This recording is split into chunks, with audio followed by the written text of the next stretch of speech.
Kalau ada orang terbata-bata berat mengucapkan hurufnya 2 kali, pahala orang lancar. Bismillahirrahmanirrahim. 2 kali. Orang dapat 19, so 90 dia kali 2. 380. Insya Allah. Oh, kalau gitu saya nggak lancar aja Ustaz ya Om. Cara berpikir yang salah, itu pahala diapresiasi karena kesungguhannya yang lancar merubah dirinya ditemani malaikat. Makanya kalau orang rajin baca Quran itu di samping ada malaikat.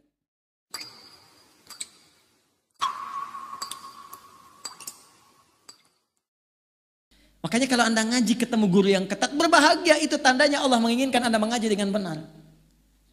Baca ta'awudz bu, a'udzu. A'udzu billah, la bukan la. Masya Allah, 1 jam a'udzu aja tuh. Kalau sudah seperti itu jangan ngadu ke suami bu. Papa ketat gurunya, yang lain aja. Tidak. Anda masih mending. Dulu saya ngaji, pertama kali talaqi, mau ngambil qiraat, datang ke salah satu syekh. Masih untung saya sampai ke Al-Baqarah. Ada teman baru Al-Fatihah. Bismillahirrahmanirrahim. Hasbuk ya bunai. Cukup, pulang dulu ya, nanti kesini lagi.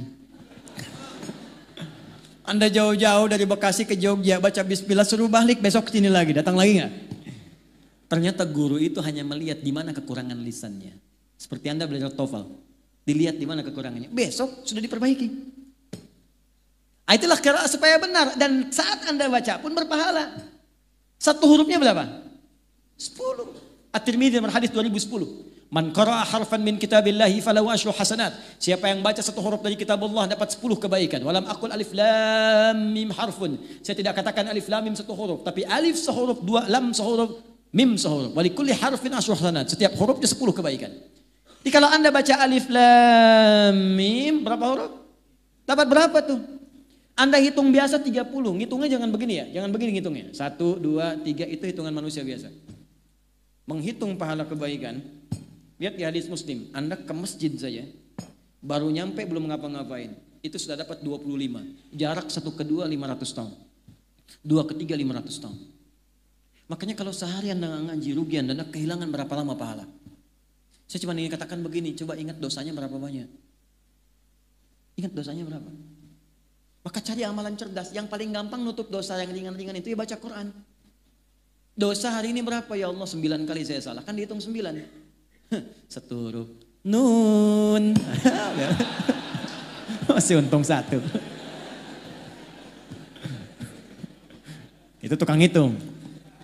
Kalau belum lancar bahagia, 2 kali pahala lancar.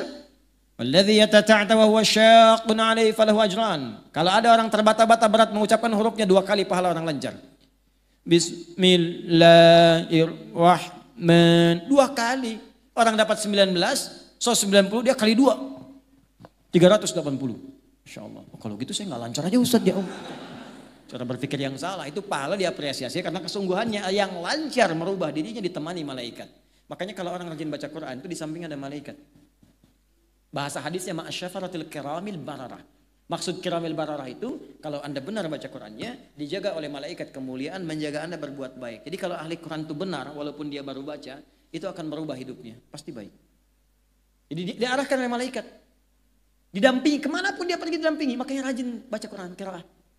Ya, dulu ada gerakan 1 hari 1 juz, bagus. Baca itu. One day 1 juz, one day 2 juz, baca. Nanti kalau Anda nggak percaya silakan baca dulu aja. Nih saya ajarkan gini ya, kalau mau ringan. Supaya nggak berat bacanya. Kita ambil Al-Baqarah 1 sampai 141. Al-Fatihah kita simpan karena sudah hafal insya Allah semua. Kalau mau gampang, susah melihat 141 ayat, bagi 5 waktu sholat. 141 bagi 5 berapa? 28.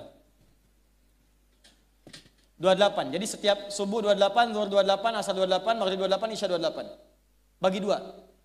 14. Sebelum subuh 14 ayat, setelah subuh 14 ayat. Sebelum zuhur 14, setelah zuhur 14. 14 ayat itu kan paling 5 menit Pak. Apa nggak punya waktu untuk akhirat kita 14 menit? Apa tidak punya waktu untuk cahaya kubur kita 14 menit? Hanya 5 menit saja, 14 ayat. Nanti rasakan perbedaannya saat kita pulang. Saya cuma katakan begini. Setiap kita pasti pulang. Kita pasti meninggal. Itu pasti. Dan kita nggak bisa pilih. Mungkin hari ini, mungkin sore ini, mungkin malam ini. Dan kita yakin kita pulang. Saya tadi katakan, Anda ke Jogja saja, ke sini aja butuh bekal. Itu baru antar dunia, di inter dunia di situ. Sekarang kita mau meninggalkan dunia, dan bekal apa yang kita bawa? Minimal perbanyak ini. Sekarang anak-anak kecil sudah pada hafal malah Pak. Anak kecil 4 tahun, 5 tahun hafal Quran 30 juz. Ya, saya mengajar di Bekasi itu ada anak-anak bimbingan. Ada yang belum TK bahkan. Maghrib sekarang hampir setengah 7 di Bekasi. Mereka jam setengah 6, jam 6 sudah datang ke masjid. Berjamaah di masjid, menghafal Quran. Ada yang sekian juz, ada yang khatam dan seterusnya. Ada yang ba'da isya baru pulang, ba'da isya kerjain PR di masjid. Anda bayangkan anak 3, 4 tahun, 5 tahun sampai menghafal Quran khatam 30 juz. Untuk persiapan dia pulang, padahal dia belum balik.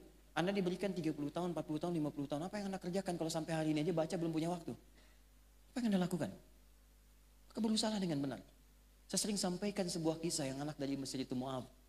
Sampai dihafal Quran padahal buta matanya, menempuh jarak 20 km, pakai motornya jadul.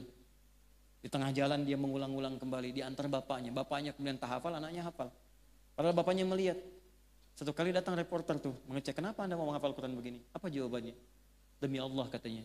Ini sebagai persiapan saya pulang menghadap Allah. Saat saya berjumpa sendirian dengan Allah. Ayah tak menemani lagi, ibu nggak ada lagi. Saya akan berkata kepada Allah pada hari itu, ya Allah, saya sudah berusaha menghafal Quran dalam keadaan mata saya buta. Kalau bekal ini belum cukup mendapatkan ridhamu untuk ke surga, mohon kurangi hukuman saya di neraka dengan Quran yang telah saya hafalkan ini. Seorang anak buta menghafal Quran untuk membawa persiapan bertemu dengan Allah. Lantas apa persiapan kita untuk kembali? Makanya mulai dari sekarang, pasti akan ada perubahan termasuk pada hidup kita di dunia. Saya berani mengatakan ini karena saya telah memulainya untuk diri saya pribadi. Setidaknya semua yang dijanjikan 100% tidak ada yang luput sampai hari ini. Maka saya yakin kita semua bisa. Syarat membaca Quran bukan jadi ustaz. Cukup kita beriman pada Allah, maka orang beriman pasti akan bersentuhan dengan Al-Quran. Walladzina yu'minuna bima unzila ilaik. Apa yang diturunkan kepada Nabi Muhammad? Al-Quran.